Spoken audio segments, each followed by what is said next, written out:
哎，手肘要再柔美一些。对，哎，好。皇后娘娘驾到，像行云流水一样，把花瓣洒出去。好，好。参见娘娘千岁。快请起。听闻妹妹要在上元节祭上给皇上献舞，所以我就特地挑了2匹上等的布料来，给你裁制新的舞衣。这怎么好意思呢？妹妹也没送给姐姐什么东西啊。你怎么没送啊？你上次不是送了我夹竹桃吗？这回啊，你就当是姐姐的回礼，收下吧。那就谢过姐姐了。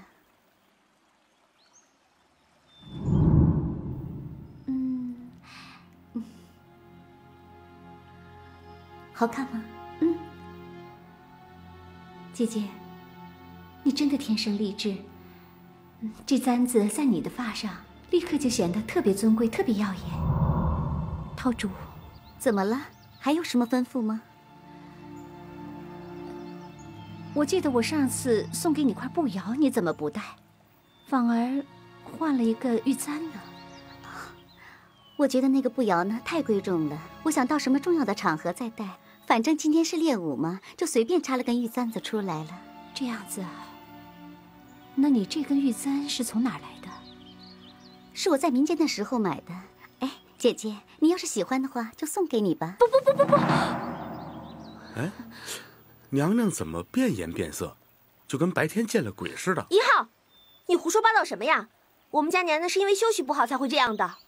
啊，臣失言了。我还以为娘娘前2天听了故事之后才疑神疑鬼的呢。什么故事啊？给我们说说呀！我也是从民间来的，说不定我们听的是同一个故事呢。哦，那说来可就话长了。有一传说呀，有一民间的小摊儿时常易主，所以啊。1号，胡说什么呀？姐姐，你这是怎么了？我突然想到还有别的事，我先走了。哎，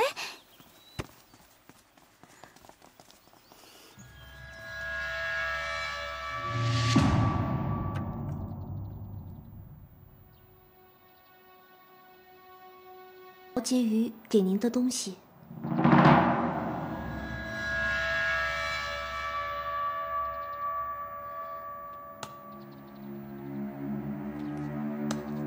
你先下去。是。妹妹，咱们去看看。哎，看看，都是上等货。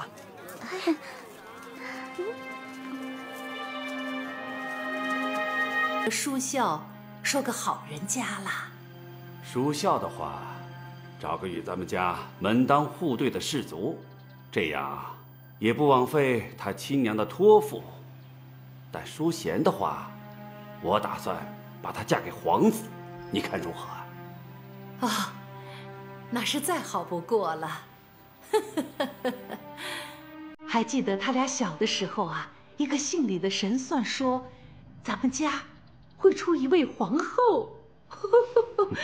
在我心里啊，巴不得2个女儿都贵为皇后，只是淑孝在品性方面略有遗憾啊。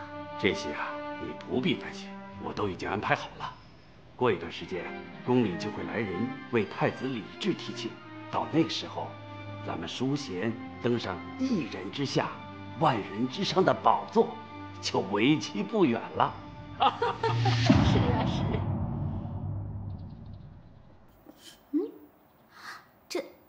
这不是那日我们在集市上你我都很喜欢的玉簪吗？是啊，姐姐，那天我可不是故意跟你抢的。我知道今天是你的生日，而且知道你特别喜欢这个簪子，所以啊，我是特意留到今天才送给你的。淑孝，你真的是我的好妹妹。姐姐，我给你戴上。好啊，好。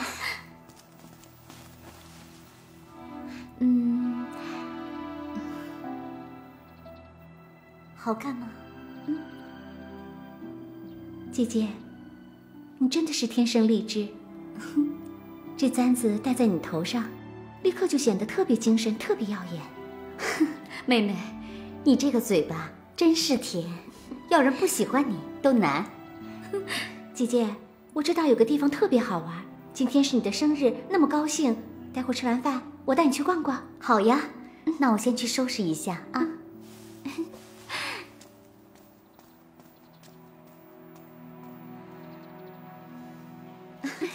里真的很漂亮啊！我说了的，这里好看吧？对呀，以后啊，就经常来这儿玩吧。哎，你看那边啊，快来啊！姐姐，你看那座山，那还有个庙，你看到没有？在哪里啊？我怎么没有看到？就在那儿。哎，那还有个观音，可灵可灵了，是吗？在哪里呀？在哪里呀，妹妹？啊，妹妹。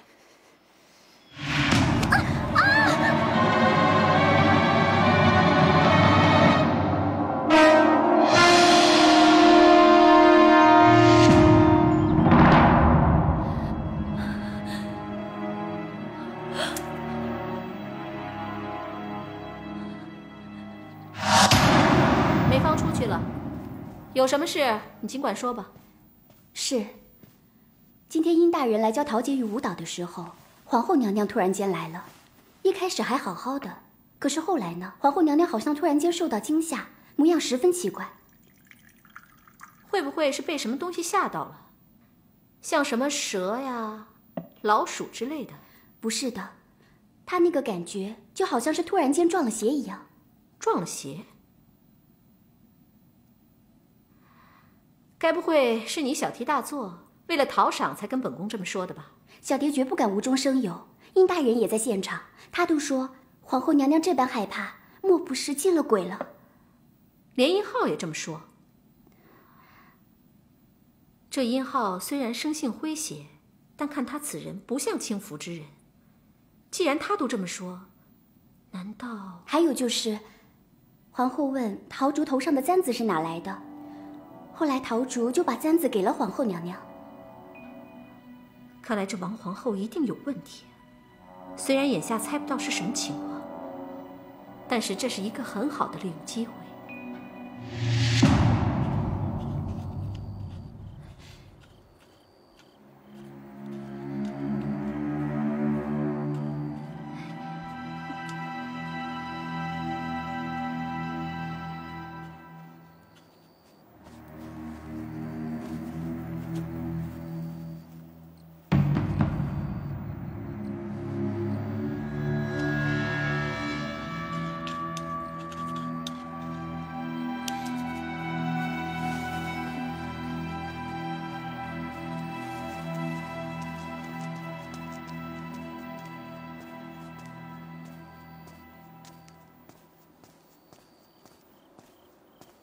姐姐，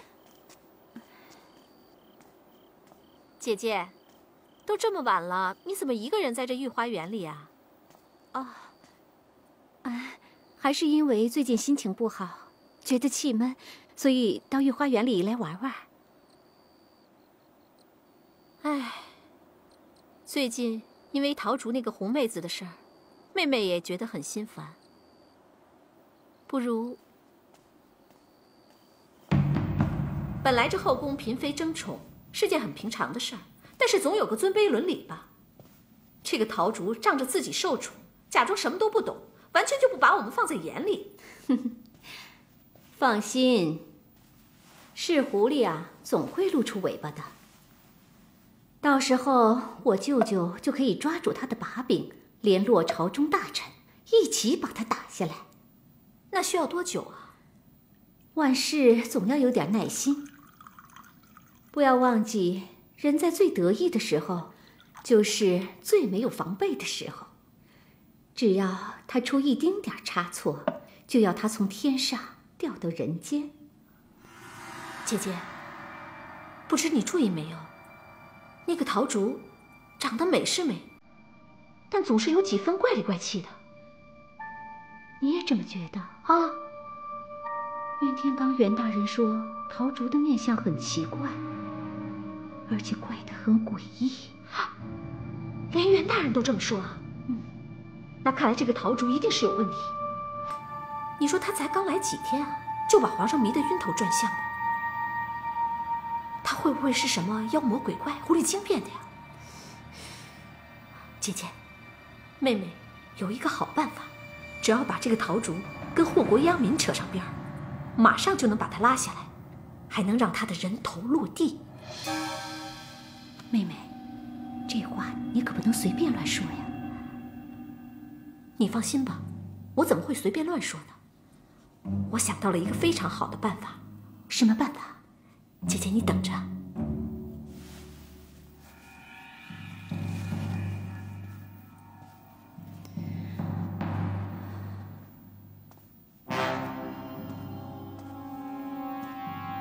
姐姐啊，妹妹，这是什么呀？姐姐，你看，哎，姐姐可千万不要动啊！这是涂在皮肤上，能让皮肤溃烂的药膏。明天我们就怂恿陶竹把这个东西抹在自己的脸上。如果他的脸溃烂了，就不能参加上元节的庆典。可如果他没事，那又怎样？那说明他是狐狸精变的。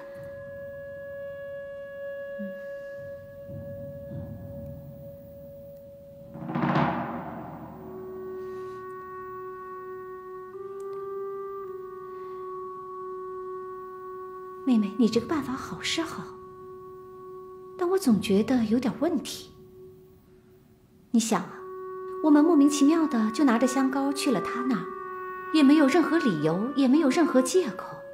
这陶竹但凡有点疑虑，他就不会当着我们的面擦这个药膏。等我们走了之后，他随便找一个宫女来试一下，那我们就是没辙了嘛。姐姐放心吧，我这儿还有解药呢。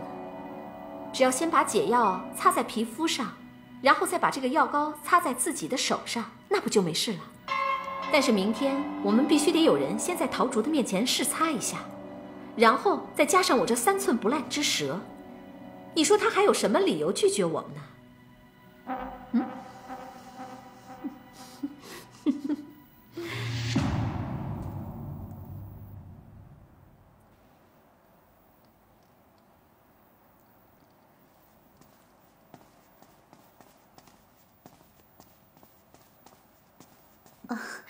参见皇后娘娘、淑妃娘娘。平身。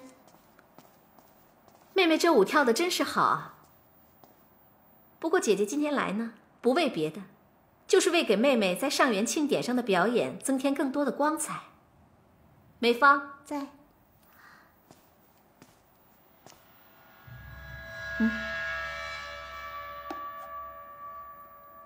这是什么？干什么用的？这是从大秦来的润肤膏，只要把它涂在身上，就会让你的皮肤变得光滑细致，而且全身还散发出很浓很浓的香味呢。本来姐姐我是打算自己用的，但是现在妹妹则是目光的焦点，而且身负重任，姐姐决定把它给你用了。这怎么好意思呢？哎，淑妃是个特别大方的人，本来啊，这香膏是留着让自己容光焕发的，这也是为了皇上的颜面嘛。不过皇上现在对陶婕妤是期待有加，所以给你这个香膏，也是为了咱们的皇上。是啊，妹妹，只要你在上元节那天涂上一点儿，你的表演就会更加完美了，皇上也会更加开心的，不是吗？那妹妹谢过姐姐了，我先收下。小蝶，好生收起。是。哎，小蝶，姐姐找小蝶有什么事情吗？本宫是觉得，这个香膏既然是淑妃这么珍贵的珍藏，要不妹妹就现场试试，看好用不好用。要是好用的话，淑妃你下次给我带点。好啊。这个我是觉得吧，这上元节就要开始了，在这之前还是不要贸然使用之前没有用过的香膏比较好。妹妹，这可是皇后娘娘亲自要我给你拿的东西，难道我们还会害你不成吗？啊，不，妹妹没有这个意思，这是内教房的规矩，一般在重大节日之前，不能使用未用过的食材，不能用未使用过的道具，也不能涂抹这些未用过的胭脂水粉，这是规矩。两位姐姐，我绝对没有冒犯你们的意思，还请不要见怪啊。那不是一般的情况吗？我跟皇后娘娘是一般情况吗？好了，淑妃妹妹，这个陶竹妹妹有疑虑也是人之常情嘛。这样，本宫先来试试。只要你好好的给我办事，我绝对不会亏待你的。那是当然，王皇后对我们下人从来没有这么体恤过，以后梅芳就是娘娘的人。好了，快下去吧。是。奴婢告退。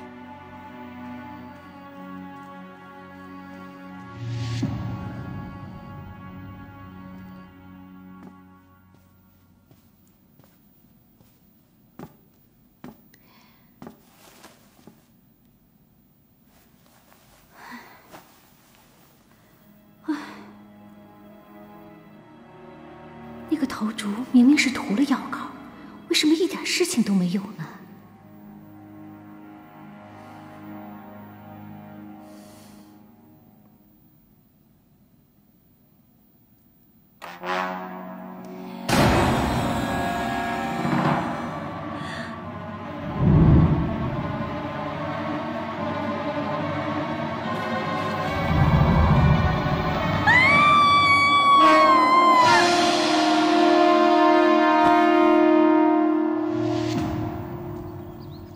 你说皇后病了，可清楚御医说了什么吗？这柳儿就没有细问了。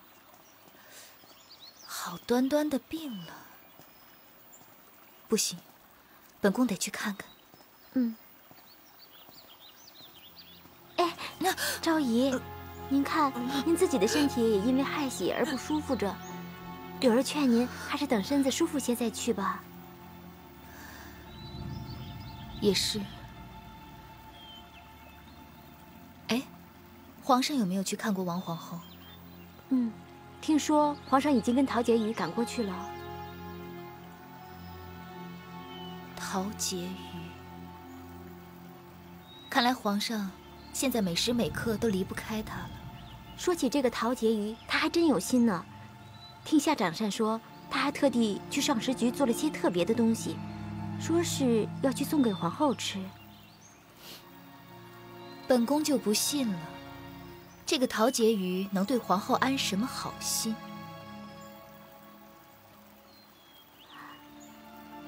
盯着陶婕妤。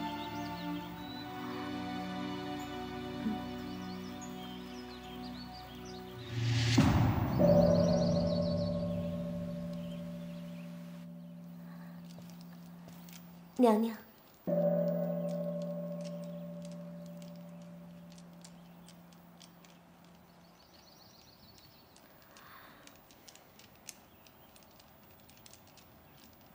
梅芳，我们走吧。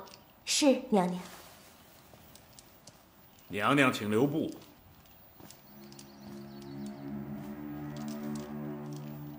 敢问大师有事吗？方才见娘娘祈祷，诚意十足，所以想将这护身符赠与娘娘，当是结缘。陶竹，我倒要看看你身上究竟有什么古怪。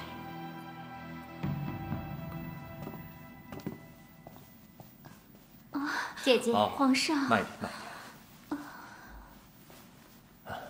点。陶婕妤和我特意来看你。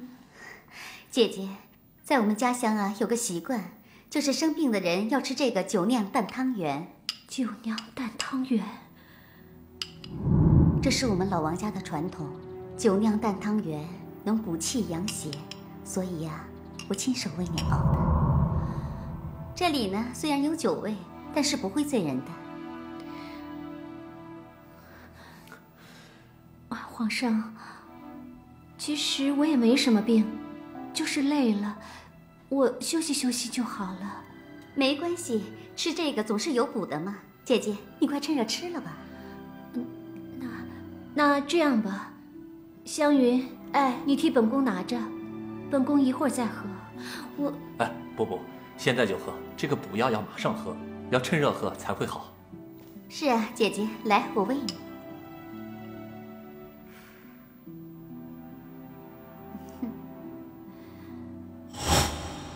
来。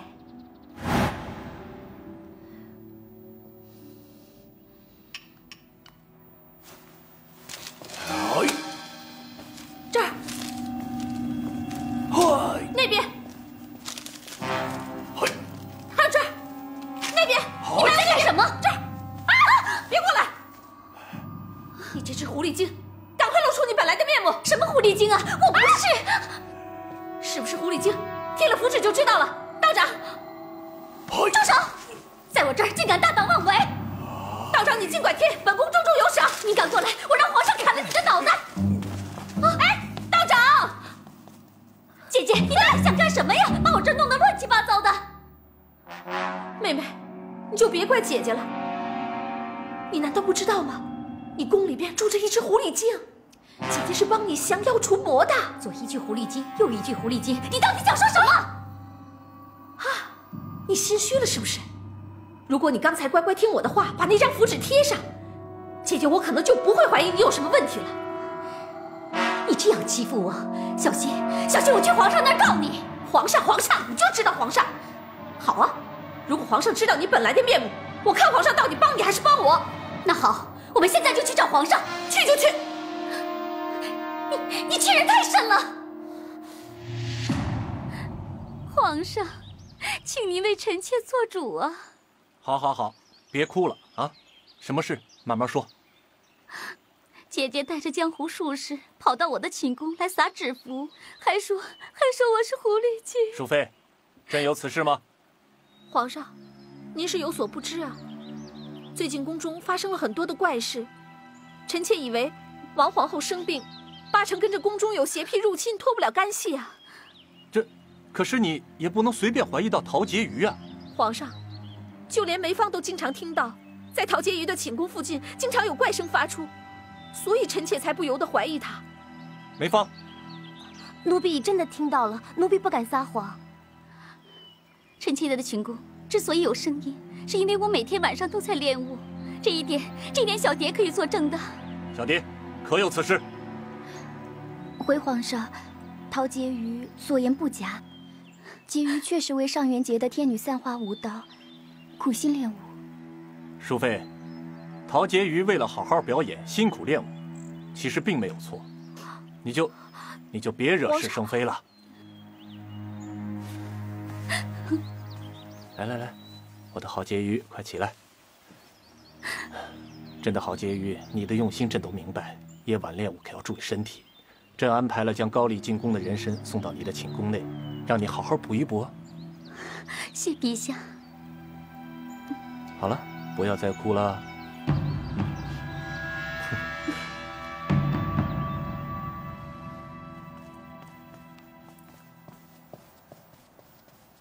哼，真是气死本宫了！哼，陶竹那只狐狸精，也不知道给皇上施个什么法术，皇上处处帮着他护着他，真是气死我了。娘娘息怒，陶婕妤专宠，想必只是皇上一时兴起。等新鲜感过了，皇上就会知道，您才是他身边最重要的人。这个本宫自然知道。热死我了！梅芳，赶快去上食居看一下，冰糖莲子羹炖好了没有？给本宫端过来。是，娘娘。参见娘娘。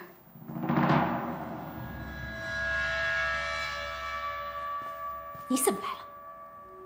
先起来吧。这光天化日的，你就跑到这儿来，万一让别人看到了，人家就该知道我们的关系了。娘娘放心，奴婢做事一向小心翼翼的。有什么事快说吧。方才在御花园，当着陶婕妤跟皇上的面，奴婢只能帮着陶婕妤说话，还请娘娘不要怪罪。原来是为了这件事儿啊。你放心吧，这件事，本宫不但不会怪你，而且还要夸奖你。你刚才做得非常好，只有这样，陶竹才会完全的信任你，以后做起事来才会更方便。你记住，以后但凡这样的场合，一定要好好维护你的主子。奴婢谨遵娘娘教诲。下去吧。是。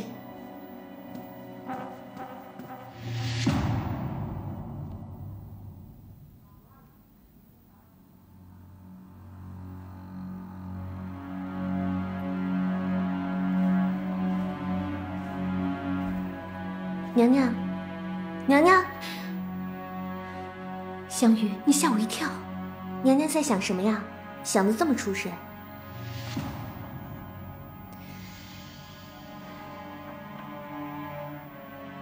香云，你随我去一趟内教房。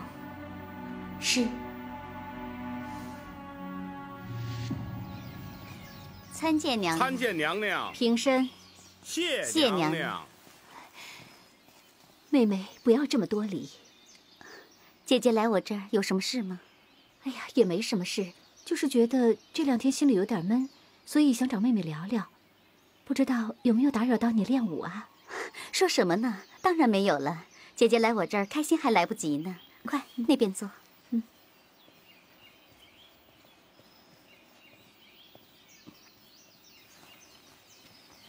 坐。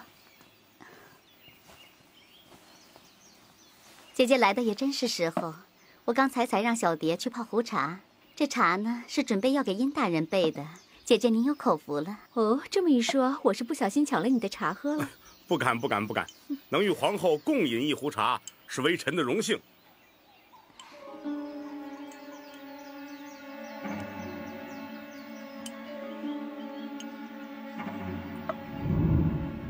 来，我给你泡杯茶。哦。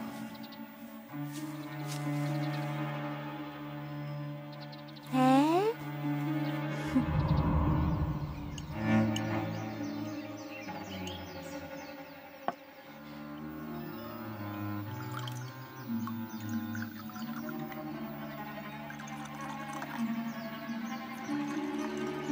姐姐，干嘛要把花放在里面啊？这个呀，是我发现的一种办法。把花放到茶里，就能让茶味多一些花的香气。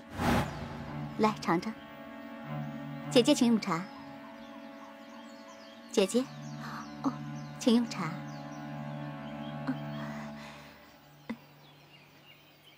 陶婕妤真是好情趣啊，想出如此喝茶的方法来。请用茶。谢谢。其实呢，我还怕有人觉得我这是故作风雅。这样喝茶只不过是我小时候的一个习惯而已。本宫也是觉得你的方式很是特别。这样喝茶不只是为了乐趣。姐姐，你应该知道，这个花瓣呢，能使茶中充满了香味儿，对吧？对，真是一股花香，扑鼻而来啊！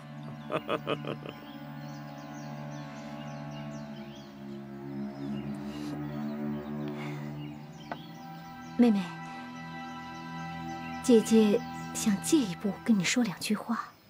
有什么话您就说吧。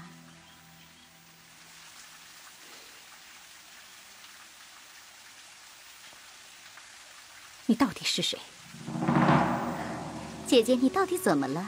我是陶竹啊，难道我还会是别人吗？媚娘告诉我，你送我的那盆夹竹桃还有一层含义，是忘恩负义。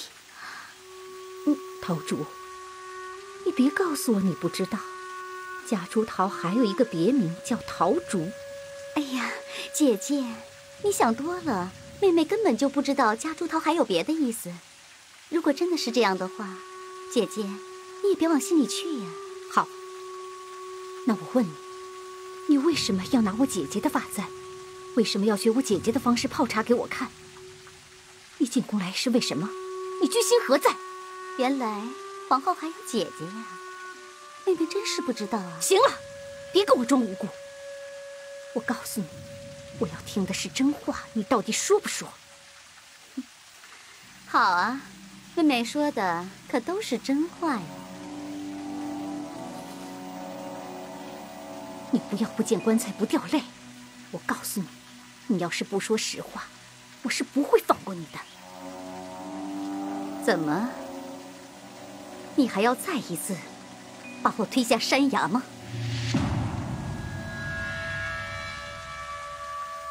王叔孝，王叔孝，你到底是谁？你看清楚，你看清楚我是谁。你别害怕呀，你不是想要答案吗？不可能！你说我是谁？是你逼我的。娘娘，他怎么了？我听见那边惨叫声，就赶紧跑过来。为什么昏倒？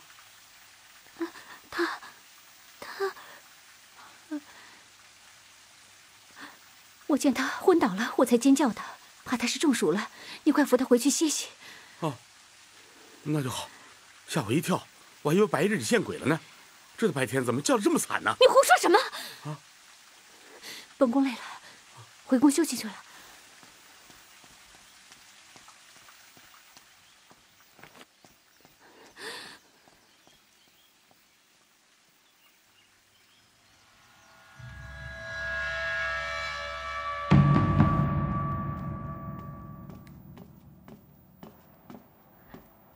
昭仪，不是让你去取龙涎香吗？怎么空手而归了？昭仪，你是不知道啊，刚才我在去取香的路上，经过御花园，碰到王皇后跟陶婕妤他们两个人在单独说话。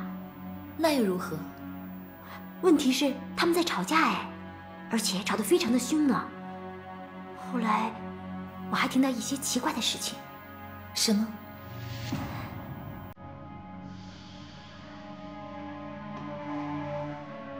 陶婕妤说她是王皇后的姐姐，而且还想把皇后掐死呢。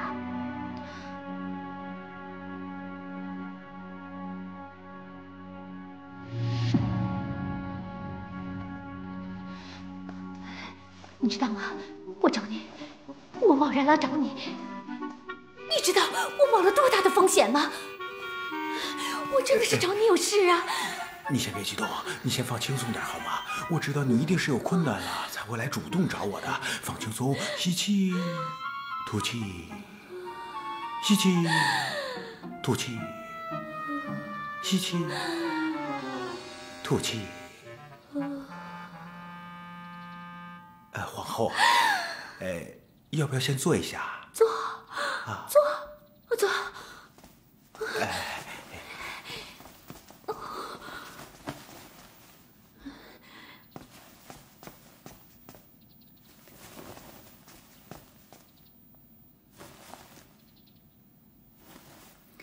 属下啊，我说过了，我永远会站在你这边的。什么事情你说吧，说吧。你知道我进宫之前有个姐姐叫淑贤。我知道，难道你遇到的难题跟她有关啊？啊？陶竹，知不知道？陶竹，他跟陶竹跟淑贤，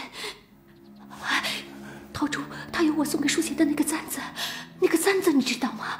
还有，他喝茶的方式跟淑贤一模一样。还有，他知道我们家乡的那个酒酿蛋汤圆治病的事情。淑贤，你别怕，你听我说，这酒酿蛋汤圆治病的事情，你我都知道，这是巧合。巧合啊！巧合！不是的，这肯定不是巧合，不是巧合，没有这么巧的事情。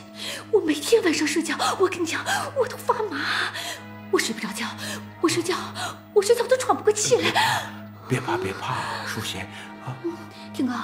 天刚，你一定要替我找出陶竹跟淑贤之间的联系啊！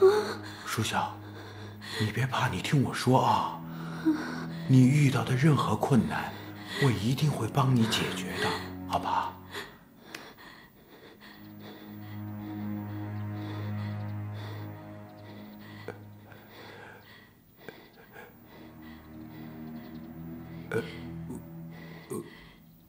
深呼吸，吸气，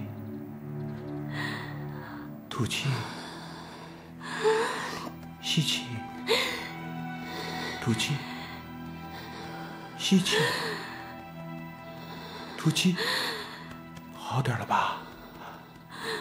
吸气，吐气。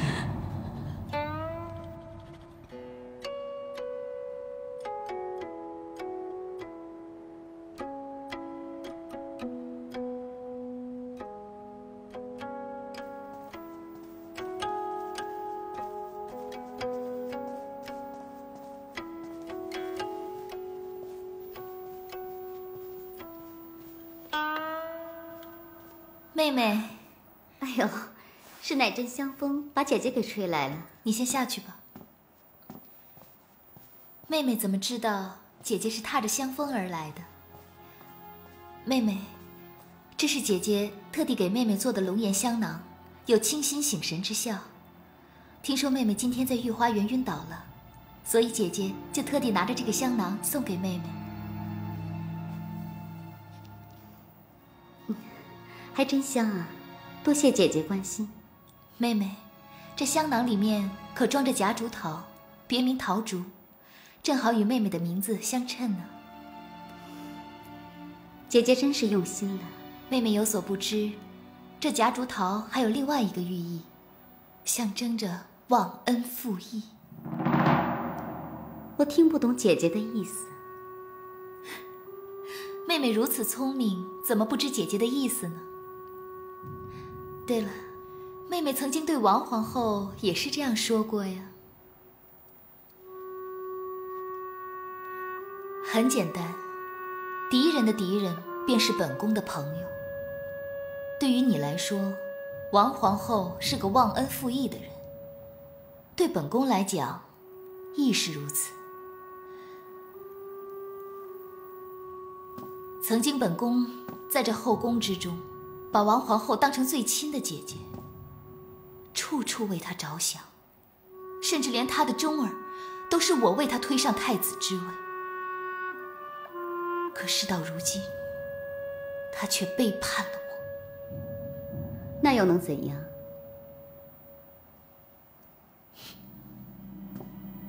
妹妹，在这后宫之中，多一个盟友总比多一个敌人的好。我来这儿便是主动想与妹妹结盟，不知妹妹是怎么想的？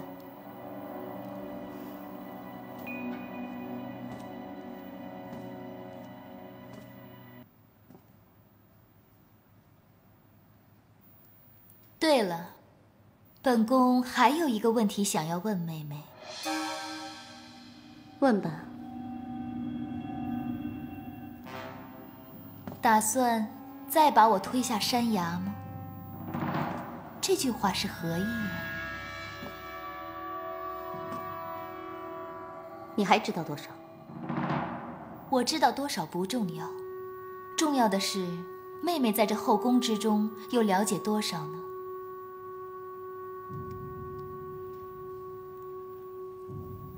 本宫可是真心实意的想要帮妹妹，就看妹妹你接不接受了。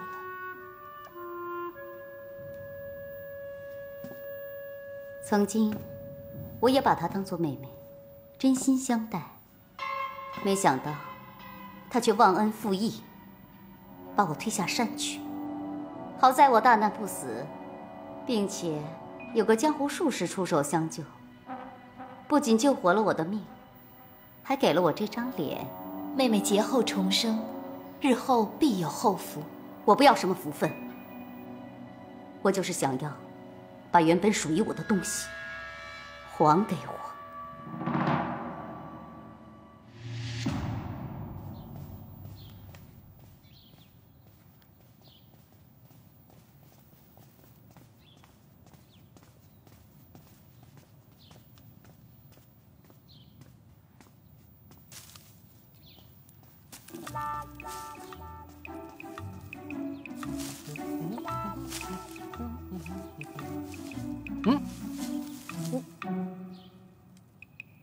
你干嘛？送你的花。你别犯病啊！我告诉你别来吵我啊！我还有活要干呢。不是，你看这花多好看呀！我可是费了半天劲才从御花园里摘来的。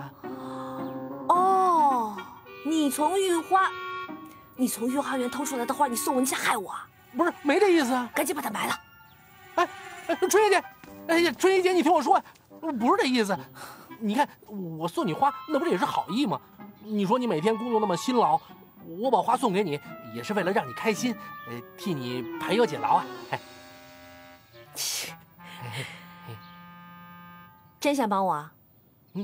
那你可不可以帮我去宫外买那么一点点东西呢？没问题啊。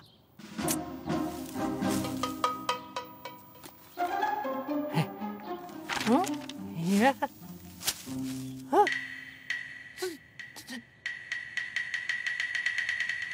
这也太多了吧？多吗？不多。葫芦乖啊，那你就快去吧。哎，谢谢啊，葫芦。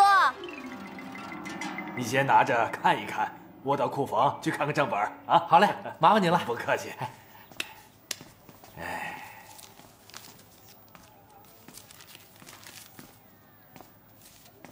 老板，哎呦，老板来，这位客官，你需要点什么啊？啊？我问你个事儿啊，这个女人以前在你这里做过事吧？哦，我想起来了，她叫陶竹，管账挺细心的。哎，对，就是她。那我问问您知不知道她打哪儿来的？这家里又有些什么人？这个我倒不是很清楚。不过这个陶竹心地善良朴实，可是她自己的私事什么都不说。哦，是这样。哎，那您知不知道还有些什么人接触过她？不如你这样吧，你到街的对面去找一个叫王大娘的，她以前住过王大娘的房子。哦，行，好，谢谢老板指点。不客气，走好啊。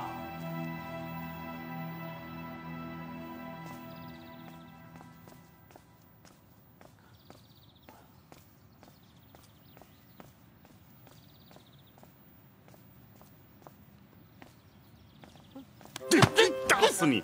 哪儿去了你？师傅，鬼鬼祟祟的啊！我没有，我帮春雨姐出宫买东西。我你真帮买东西？不是你帮她买东西啊？都回乡上就算了你。哎，我看行，正好我近水楼台先得。犟嘴你还敢犟嘴你啊？不是师傅，您看您最近这么忙，也没时间陪我玩，我不是找点事儿吗？我在帮陶婕妤干正事儿，哪像你呀，一天到晚闲着你啊！陶婕妤啊？哎，对了，师傅，我刚刚在街上的时候，看见一件奇怪的事儿，跟陶婕妤有关。什么事？就是有一个人神神秘秘、鬼鬼祟祟的，在打听陶婕妤的消息，应该是受人所托，暗中查访。这么好的事儿，为什么现在才说？我这不说呢吗？大做错事儿，去呀！说也不是，不说也不是。如何？可查到了什么？哎，没有。每次我好不容易问到一点，就没有下文了。我感觉这个陶婕妤，就真的像从天上掉下来的一样。这好好的一个人，不可能没有过去的。越是查不到，就越有问题。我袁天罡还不信这一套。那师傅，你打算怎么办？这样吧，你把搜查的范围扩大到京城之外，凡是他走过的地方、经过的地方，一定会留下很多线索，必须要查到。赶紧去办。是，师傅。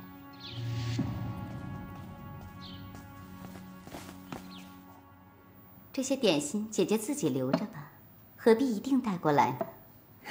一个人吃，那就不如与妹妹一起品尝了。对了，你身边那个侍女小蝶呢？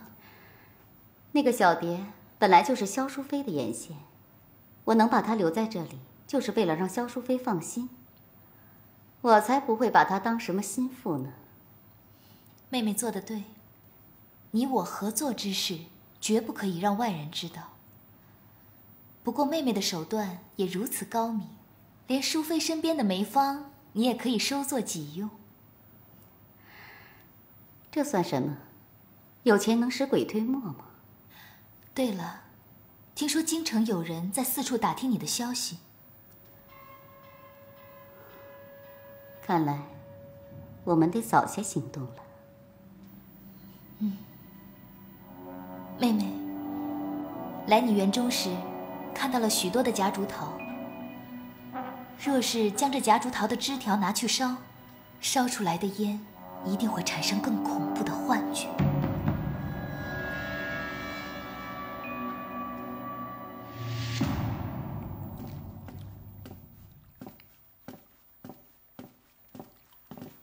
哎，香云，你要去哪儿啊？小蝶新绣的香囊可漂亮了，我们去看看。我可不去了，最近娘娘心情不太好，我想采一些花放在寝宫里，看能不能让娘娘心情好一点。啊，这是个好主意。不过我怎么看你一副愁眉苦脸的样子？花的种类太多了，我都不知道选哪一种好了。陶婕妤前阵子不是送给皇后娘娘一盆夹竹桃吗？不如啊，你多采一些，一起送过去吧。哎呦，那可万万使不得！现在陶婕妤那么受宠，万一因为这个惹娘娘生气，那就不好了。你想多了吧？你想啊，当初婕妤送花也就是为了示好，如今呢，你要是把夹竹桃带过去，皇后娘娘只会觉得，就算婕妤现在受宠，也得敬她3分，又怎么会生你的气呢？说的也有道理啊。哎，美芳，那我们现在就去好吗？好，走。我帮你多采一些，皇后娘娘一定会喜欢的。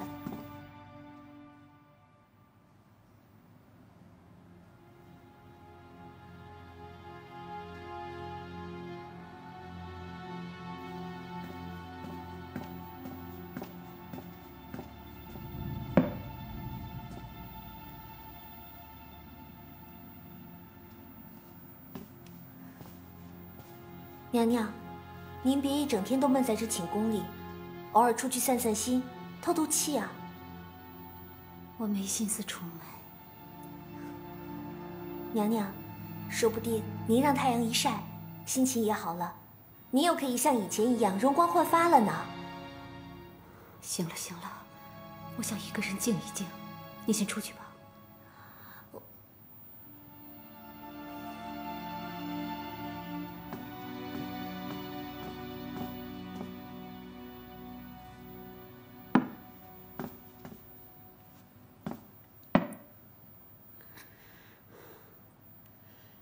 湘玉，您干嘛？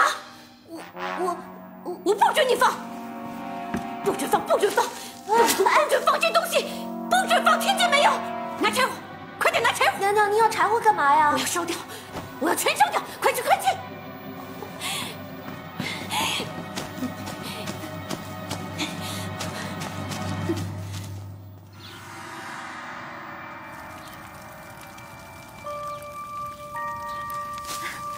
娘娘，夹竹桃我全拿来了。以后我的寝宫都不准再种这种植物，知道吗？知道了。快快快，再去检查一遍还有没有漏的。好。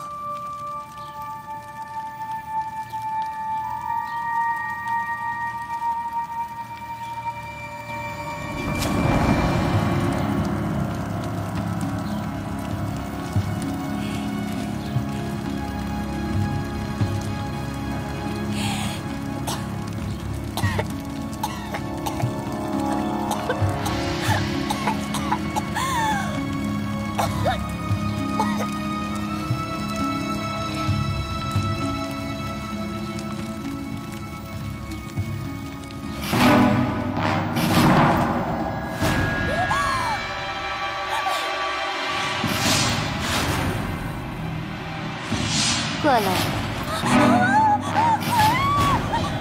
娘娘，你怎么了？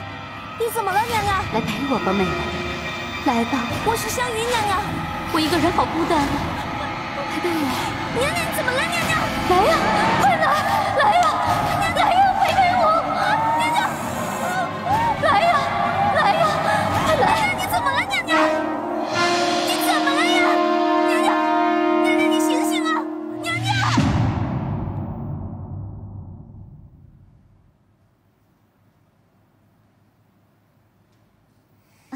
不错。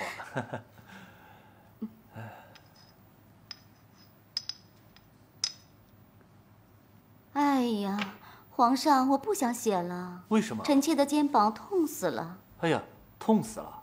那我你帮帮我按。好好好，我帮你按，行吗？太重了。啊，太重了。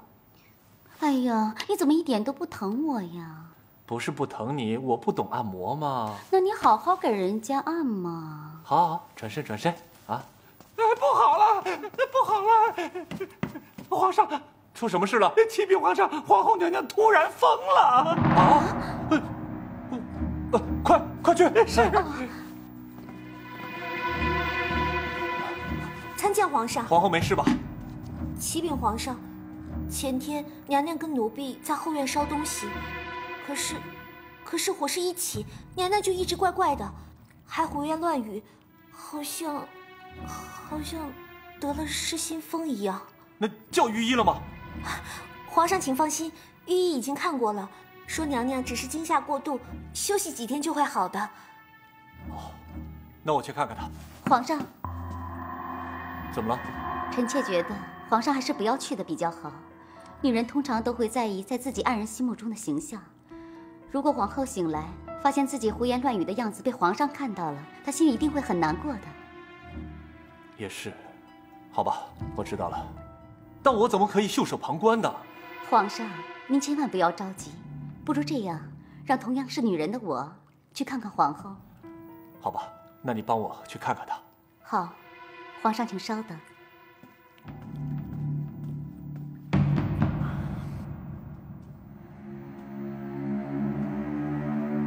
湘云，快出去，把门给本宫关上。本宫现在不想看到任何人，听到没有？湘云，你听见没有？我让你出去。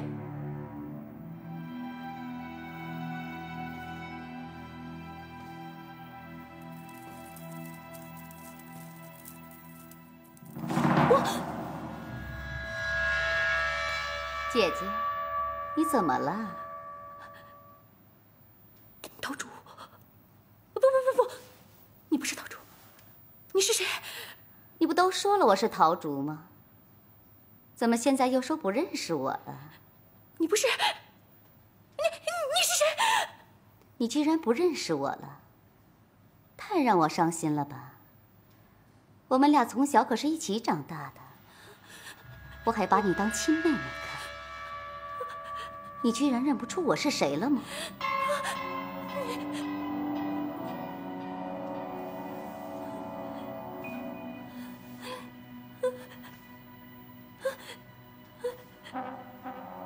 你好狠的心！我要你把属于我的东西还给我，把我的命还给我！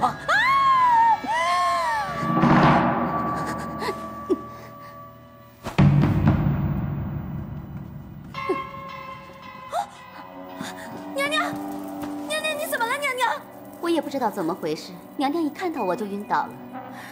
娘娘，你醒醒啊！娘娘，你醒醒啊！娘娘。哎，没想到皇后的症状竟然这么严重。都怪臣妾不好，本来是说安慰娘娘的，没想到加重了娘娘的病情。这怎么能怪你呢？臣妾早就听说，娘娘前些日子总说宫里闹鬼，还说这个鬼怪就是臣妾。怎么可能？淑妃是跟我提过宫中闹鬼的事情。哎，我当然知道，宫中争斗无可厚非，但是她这样做也是太过分了。原来，大家早就认为臣妾就是疑惑皇上、祸患后宫的鬼怪。既然如此，恳请离开皇上，这样宫里就没有妖怪了。哎呀，你千万不要这样！先起来，先起来。哎呀，我刚才不是说过了吗？这是宫中争斗，只是重伤对方而已，你别中计呀。我跟你说，你是天上美人，你怎么会是鬼怪呢？可是，你看皇后娘娘吓成那样，她不可能是故意说有鬼，也不可能是指桑骂槐，故意伤害我呀。那是。好，我想想办法。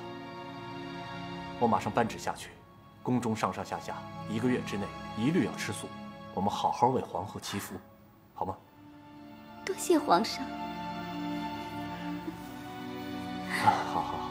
好了，没事啊，没事啦。这次呢，你办得不错，娘娘的失心疯越来越严重，今天还差点烧了自己的寝宫，真是报应啊！娘娘满意就好。来，这是给你的赏赐。谢谢娘娘，记得小心行事。快走吧。奴婢告退。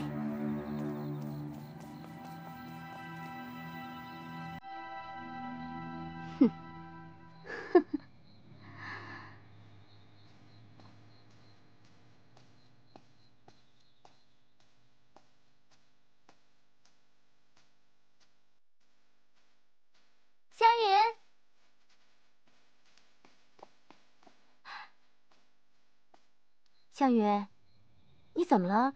一副闷闷不乐的样子。是因为皇后最近的情况不太好，常常尖叫发疯，有时候还拿东西砸下人呢。我们的日子都不好过，这皇上还怪罪下来，说我们没有照顾好皇后。哎呦，我呀，真的快受不了了。哎，你说我该怎么办啊？啊，不如去护国寺拜拜菩萨。拜菩萨？你不知道啊？护国寺的菩萨可灵了，只要你把心中的烦恼一五一十的跟菩萨说，菩萨一定会帮你消灾解厄的。真的吗？真的，我每次都是这样子的。再说了，说出真心话对你也没有什么损失啊。我相信你也是真心想让皇后娘娘早日好起来的，不是吗？嗯。好了，我要去给昭仪娘娘拿点心了，我先走了。嗯。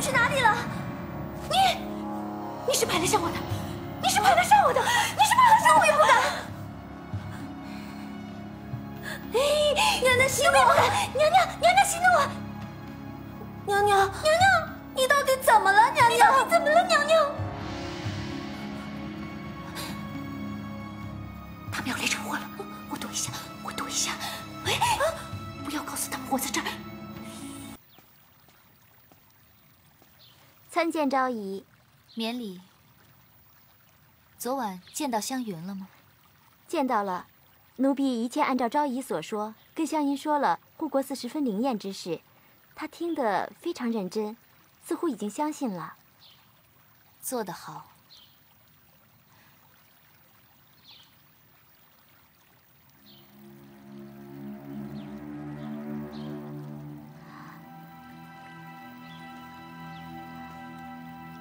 不过，昭仪啊，我们为什么要让湘云到护国寺烧香呢？这只是我的其中一步棋罢了，很快你就会明白。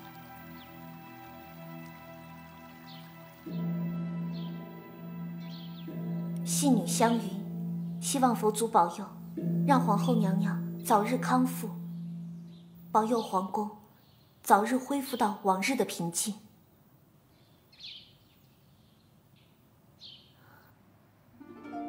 皇后，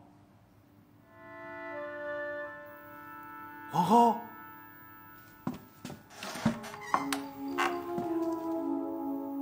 皇后。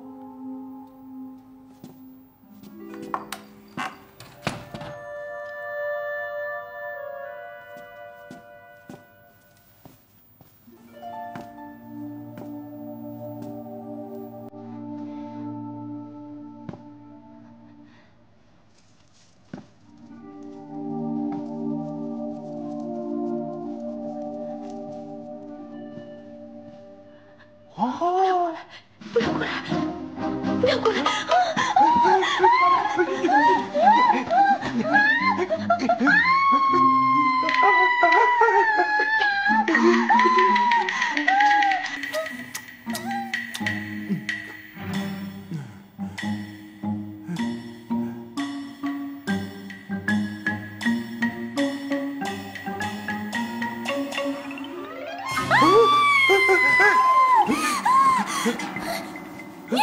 任天刚，你胆子太大了！皇后，你要冷静点，冷静点。听我说，听我说，因为我知道你生病了，所以特来送药给你吃。我非常的关心你，你现在感觉好一点没有？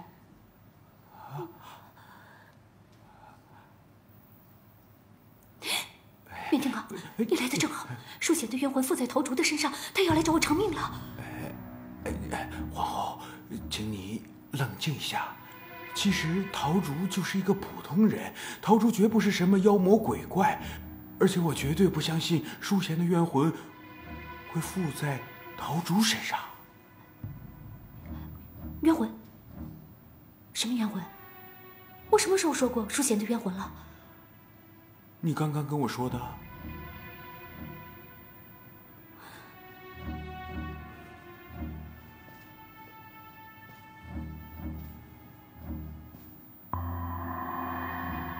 属下，属下，其实你姐姐的事情，我完全都知道。不过你放心，我今天会来这个地方，绝对不是与你为敌，要不然我就不会过来了。你怎么会知道？当年，你把你姐姐推下悬崖的时候，我就在不远处。你胡说什么？你胡说什么？什么悬崖？什么？属下，来，先坐下。来，坐下。坐下。属下，你放心，这件事情我不会让别人知道的。我之所以说给你听，我是让你相信，我是永远站在你身边的。我还要告诉你另外一个消息，陶竹的身世秘密我已经完全查到了。你查到什么了？她是不是鬼魅啊？她不是鬼魅，她真的不是鬼魅。我查到了一个道观，道观里的人跟我讲了一个消息，就是当年你把淑贤推下悬崖的时候呢，她没有死。胡说什么？我没有胡说呀，这是事实，这不是我捏造的。当年你把他推下悬崖，他并没有死，只是破了相。然后他碰到了一个道士，这个道士是云游四海的高人，他懂得换脸的医术。最后他帮陶竹换了一张别人的脸，所以陶竹现在那张脸根本就不是他自己的脸。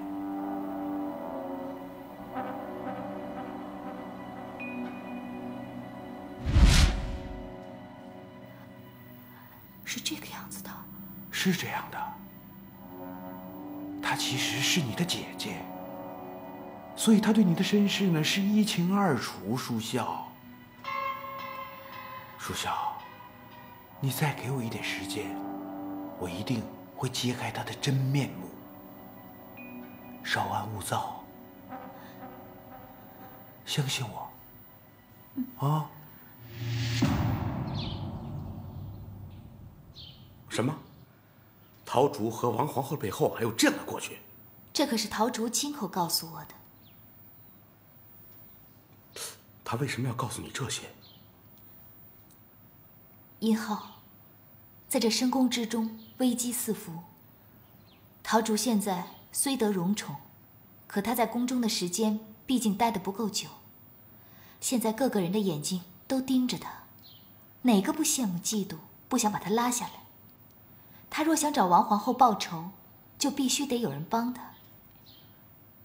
可眼下除了我，谁还能帮得了他呢？你打算怎么做？我已经答应帮他拆穿王皇后的真面目。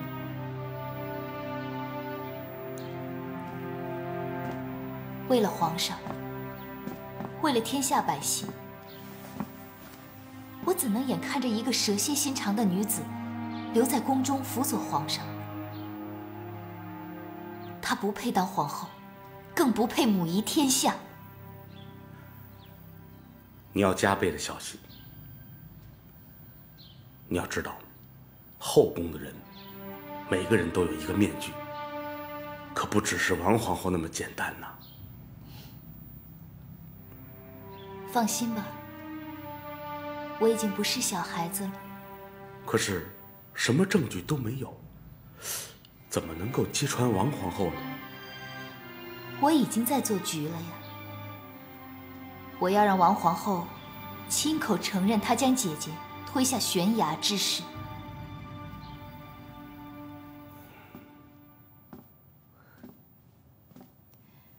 湘云啊，你上哪儿去了？本宫半天都找不到你。娘娘，你真是越来越没规矩了。本宫是问你去哪儿了。娘娘，你终于清醒了，娘娘。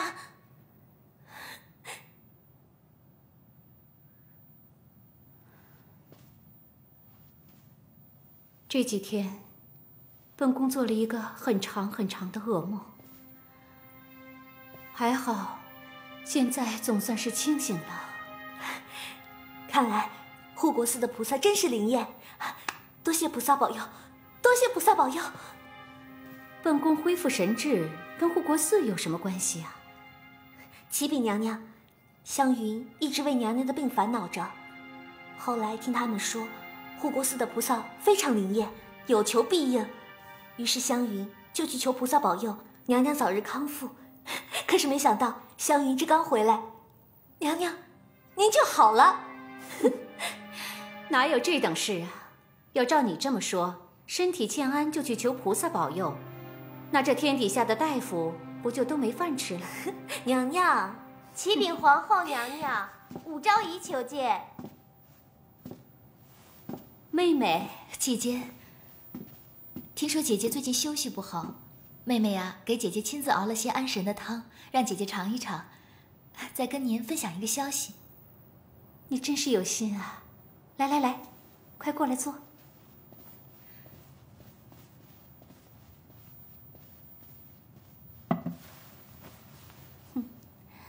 先下去吧。是。哎，姐姐尝一尝。媚娘，你有什么事情要告诉我呀？就怕妹妹跟姐姐说了以后啊，姐姐你不信。哪会呢？武媚娘说的话，姐姐岂有不信之理？来，哎呀，前些日子啊，我睡不着觉，便和柳儿在宫里头聊天，谁知忽然间刮起一阵寒风，传来一些很奇怪的声音，甚至是可怕。是啊，娘娘，那声音之凄厉，非常人能发得出来的呀。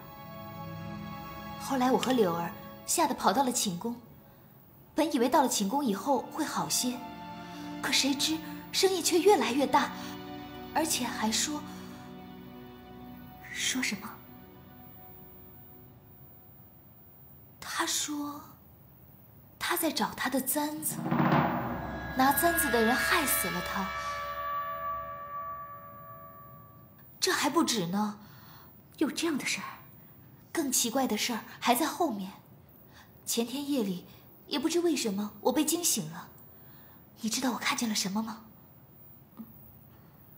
我看到窗外有一个女鬼的影子，在我眼前唰的一过，差点就把我魂儿给吓走了。哎呀，好在啊，妹妹便跑到了寺庙里去祈福，祈求佛菩萨保佑，不要让她再来缠着我了。你猜怎么样？啊？怎么样？那些鬼怪果真没有再来，看来是那些菩萨真的显灵了。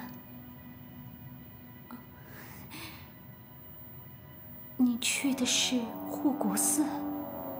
正是。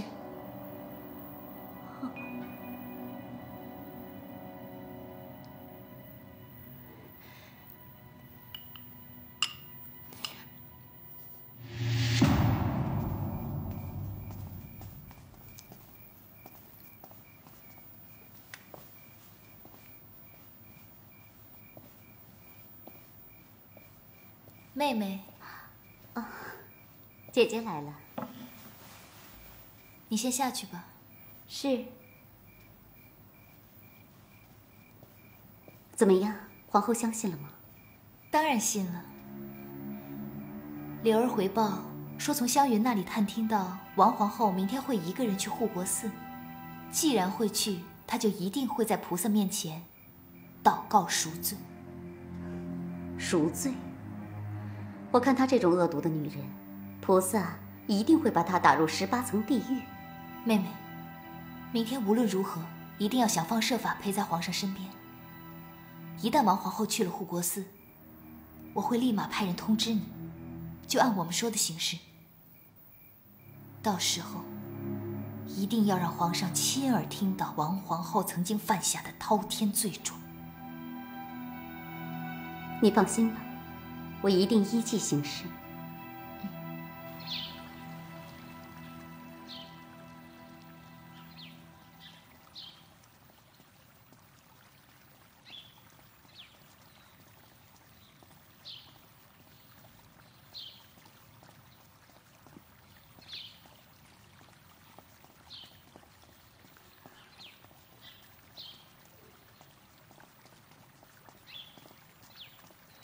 你看，花轻蝶乱仙人性，夜密莺啼帝女丧。飞云阁上春莺至，明月楼中夜未央。上官游少之作，清绝隽永，起错婉媚，实为好诗啊。可是昨夜臣妾读到这首诗的时候，却觉得有些感伤。你集朕的万千宠爱于一身，是天下所有的女子梦寐以求的事情，何必失落呢？皇上有所不知，爬得越高，摔得越重。我怕有一天，皇上，我怕有一天您倦了我。不会的，煞绝玉，朕舍不得你。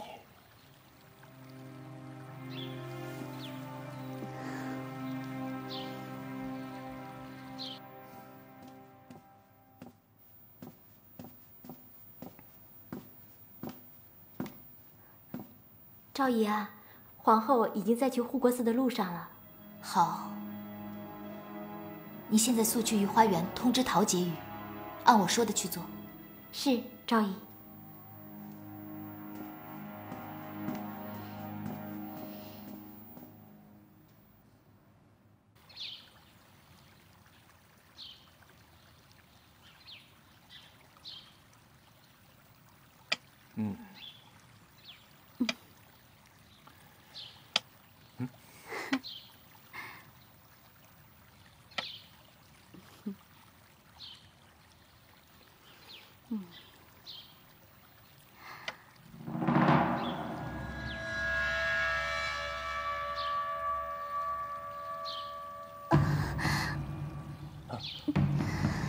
你怎么了？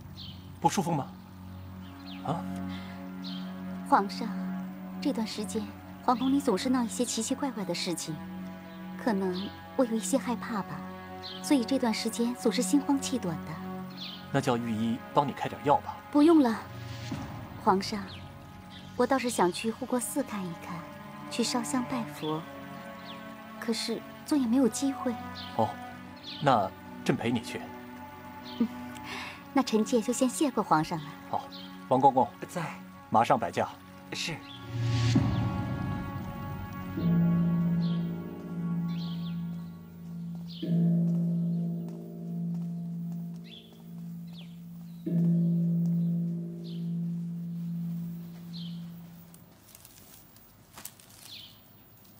湘云，怎么了，娘娘？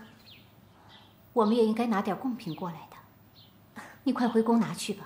是。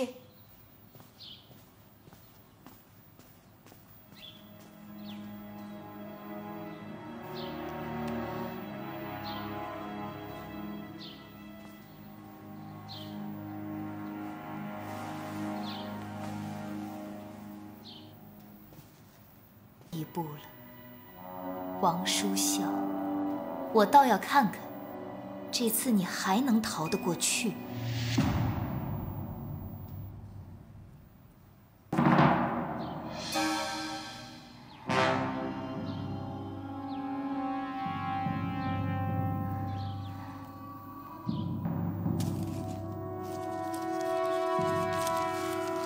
皇上来了，小心说话。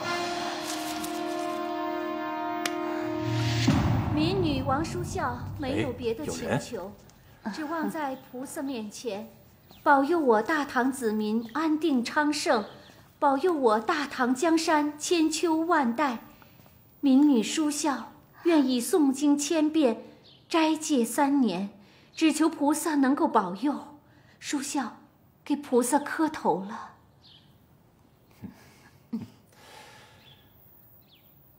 好，好啊，皇后。皇上，臣妾参见皇上。免礼免礼。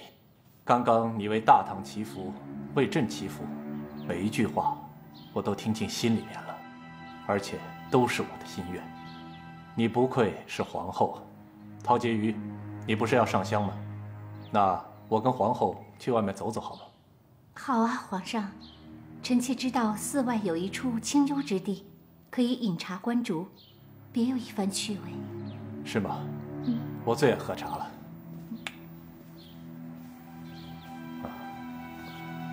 皇后，慢一点。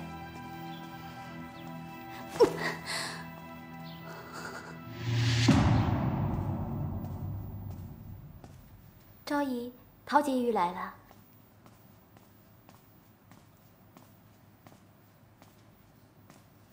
怎么样？事情败露了。也不知道那个女人从哪里知道了我们的计策。我和皇上走到护国寺的时候，突然她改口大唱宋词，还说什么“皇上平安，大唐千秋万代”。这下好了，不仅没有抓到她的把柄，反而还让她大出了一把风光。